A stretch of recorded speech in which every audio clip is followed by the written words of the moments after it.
கேளுங்க ப்ரோ, அதால நானும் போகிறேன்.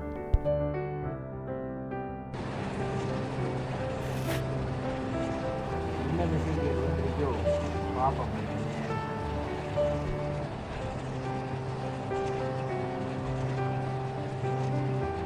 நம்மளோட பிடிக்கமாக இருக்கிற மெசேஜ் போட்டீங்கன்னா பார்ப்பேன்.